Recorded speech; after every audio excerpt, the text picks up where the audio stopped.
Inside the ballroom of the Washington Hilton, you'll find the highest density of executive power on the planet. For the Correspondents' Dinner, the President, the First Lady, the Vice President, and the entire cabinet are all sitting in the exact same room. This specific venue carries an enormous amount of historical weight for protective details. Just outside the doors of this exact hotel, a gunman shot President Ronald Reagan in 1981. Despite decades of upgraded security protocols, a lone suspect armed with multiple weapons managed to breach the perimeter of this highly secure event.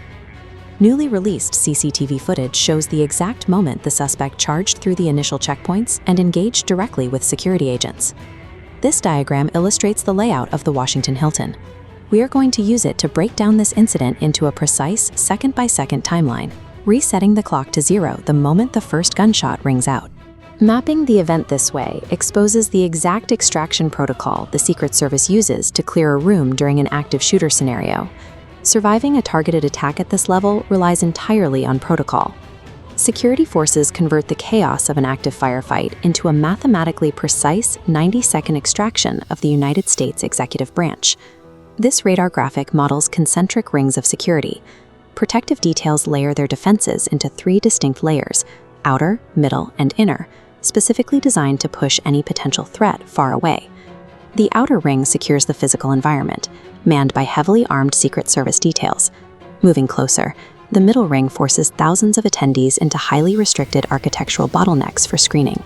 Agents at these choke points conduct extensive bag checks and physical wanding, while guests are funneled through magnetometers.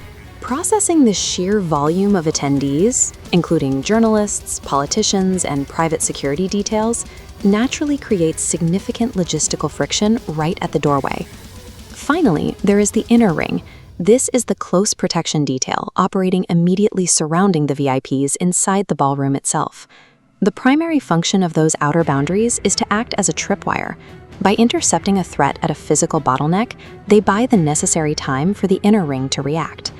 Looking at our floor plan, the clock starts at approximately 8:40 p.m. A lone suspect charges the screening checkpoint located near the back stairwell. The attacker bypassed the metal detectors entirely, prompting the security agents stationed there to immediately draw their weapons. According to law enforcement sources, a rapid exchange of gunfire followed, with at least 6 rounds fired during the initial confrontation. During this exchange, one Secret Service officer was struck by a bullet fired from point-blank range. The officer survived the encounter solely because their ballistic vest successfully caught the round and absorbed the lethal kinetic energy. Within seconds, the remaining security personnel at the checkpoint neutralized the suspect before he could advance through the ballroom doors. By forcing the attacker into a narrow, heavily fortified screening zone, the middle ring successfully absorbed the dynamic threat and broke its momentum before it could reach the target. We step inside the ballroom at the 15-second mark. Attendees were eating their salad course, completely unaware of the gunfire. This delay is due to auditory masking. The physical walls of the venue muffled the gunshots, distorting the noise before reaching the crowd. Because of this distortion, journalists inside the room reported that the loud bangs sounded exactly like waiters dropping serving trays or plates crashing in the back. Not everyone suffered from this perception gap. First Lady Melania Trump, for instance, immediately identified the crashing as a bad noise out of place for the environment. This hesitation is incredibly dangerous. Hundreds of people continued making small talk and eating their dinner, while a lethal threat developed just on the other side of the doors. The Secret Service detail, however, bypassed this civilian hesitation entirely. They instantly identified the acoustic signature of gunfire and transitioned directly from a standby state into a defensive posture. In an active threat scenario, the fatal delta is the time it takes for an untrained crowd to process the danger. Because humans naturally rationalize away loud noises, an objective, protocol-driven security detail is the only reliable mechanism for survival. Between 15 and 30 seconds, the inner perimeter activates. The Secret Service detail faced an immediate geographic problem. They were not positioned physically on the stage with the president, meaning they had significant ground to cover. Simultaneously, tactical units flooded to floor. A SWAT team wearing helmets and ballistic vests pushed onto the stage with long guns, scanning for secondary threats. For the crowd, this was the breaking point. The stark visual of drawn weapons on the main stage shattered the auditory masking, instantly triggering mass panic. The physical response was uniform. Hundreds of high-profile guests, executives, and politicians simultaneously dove out of their chairs and ducked underneath their dining tables for cover. Tactical teams must establish absolute physical dominance of a room in these exact moments.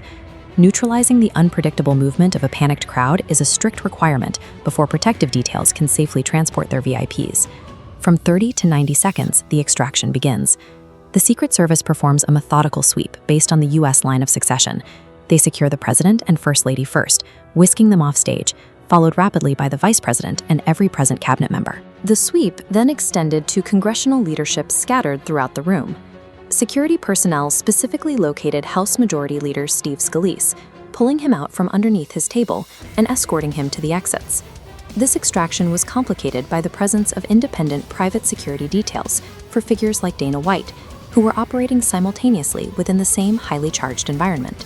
Despite the obstacles, within exactly 90 seconds of the initial breach at the checkpoint, the entire executive leadership package was successfully relocated to a secure off-site area. The rapid clearance of the room was the direct result of executing rigid chronological hierarchy plans.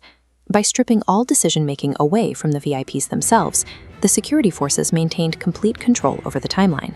For the attendees left behind in the ballroom, the immediate aftermath was marked by isolation. The Hilton's notoriously poor Wi-Fi plunged the trapped crowd into a localized communications blackout. This environmental friction compounded the terror in the room. The distinct smell of gunpowder drifted in from the back stairwell, while the crowd remained totally cut off from any outside information. Outside the doors, the threat had been entirely neutralized. Law enforcement had the suspect in custody, stripping him of his weapons and clothing to guarantee there were no secondary explosive devices present. Ultimately, this map of the security perimeter demonstrates why the concentric rings architecture is deployed. The outer perimeter took the kinetic damage and held the line just long enough for the inner perimeter to operate without interference. Following the incident, the president released a statement praising the immediate actions of the Secret Service and expressing a clear desire to return to the event in the future. Despite the gunfire, the ensuing panic, and the sudden communications blackout, the core objective of the protective detail was achieved.